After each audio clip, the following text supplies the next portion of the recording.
Let's talk money for a moment, students. The philosophy of money.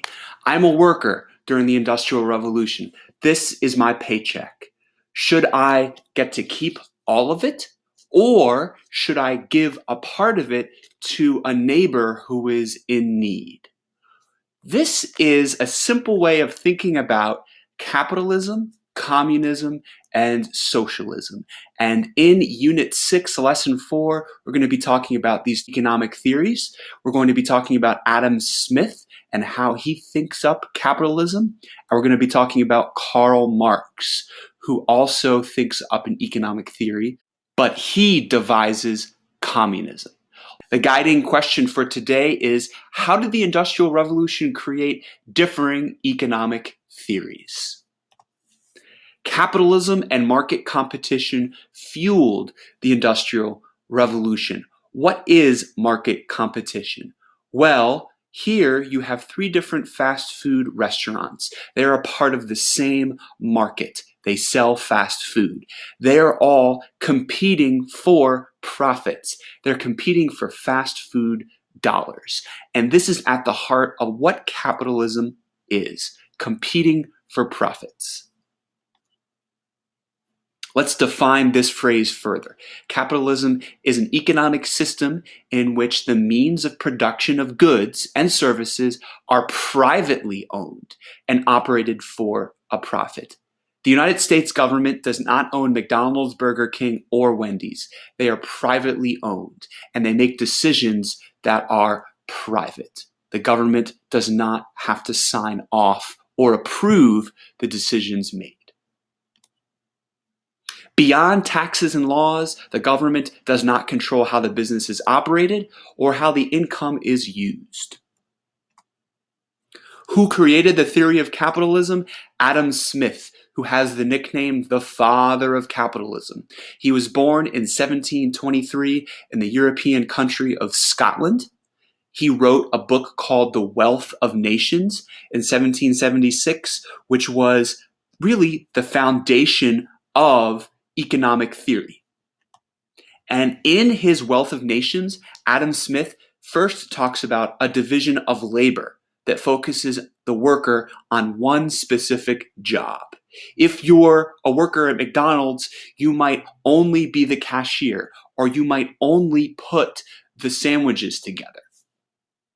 The Wealth of Nations also talked about the productivity and how that increases profit.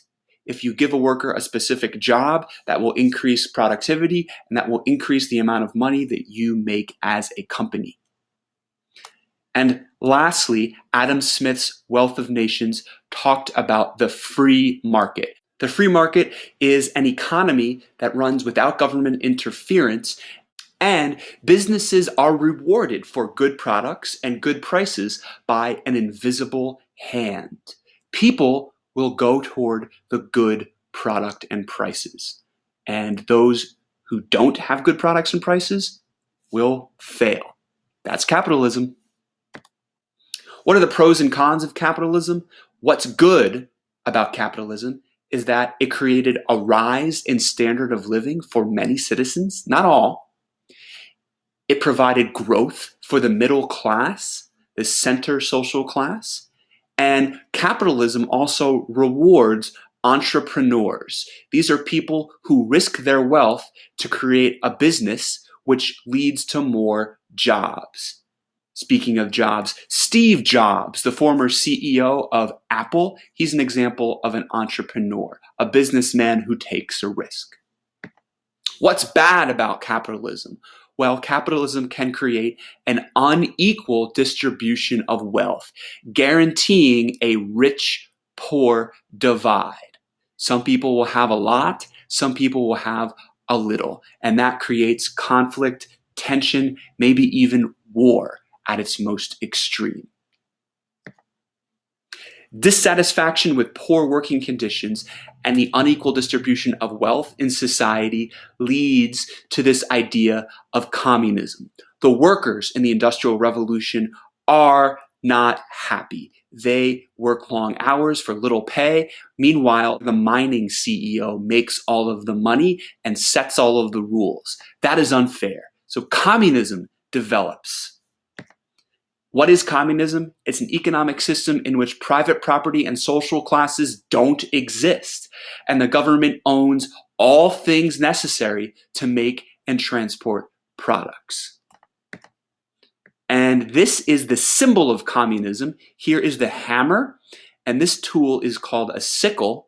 Both of these are tools of the worker, and they're a symbol of communism. What are examples of communist countries? We need to make this clear. A truly communist society has never existed in history because communism assumes there is no personal ambition. It assumes that I am okay with giving away all of my private property and giving away most of my wealth to someone else, even though I have earned these things. So all citizens are paid the same in communism.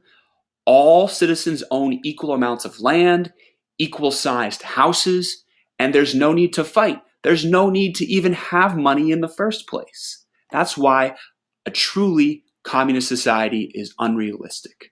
However, there have been countries who have been and are communist in nature.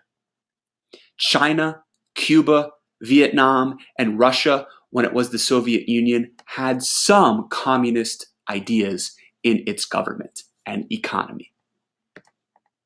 Who created the theory of communism in the first place? It was this bearded man, Karl Marx. He was born in 1818 in Germany, and he wrote two important books, the Communist Manifesto and Das Kapital. He wrote these two with his friend and fellow economist, Friedrich Engels. And these books both talked about the redistribution of wealth. The plan was to fix the injustices of capitalism so that the working class was treated the same as the ruling class. No more harsh working conditions and no more fat cat businessmen earning all of the money. What is socialism? Socialism is an economic system that works to meet the basic needs of an entire society. How is socialism done? Well, there's a centrally planned economy in which the government controls major industries. The government might control the banks, or all of the hospitals, or all of the energy companies. And socialism involves many social programs. That's where the name comes from. Social programs might be free housing programs, free food programs like food stamps, and socialism also involves high taxes. So let's talk about the differences between capitalism, socialism, and communism. Socialism is a mix of ideas about capitalism and ideas from communism. Socialism versus communism. What are the differences between these two isms? Well, let's take a look at cows. In socialism, say you own 2 cows, but socialism would require you to give one to your neighbor. In communism, you have your 2 cows, and the government takes both of your cows and gives you the milk from those cows. So you see the slight differences in what you're allowed to keep in terms of your private property.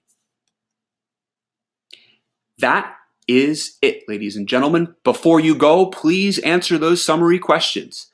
And when you're done with those summary questions, here is a preview of Lesson 5. We're going to be talking about European imperialism in the 1800s. How do the countries of Western Europe take over China and India and Japan and dominate their economies for financial benefit? Once again, it's motivated by money. Until that lesson, this is Mr. Deegan signing off.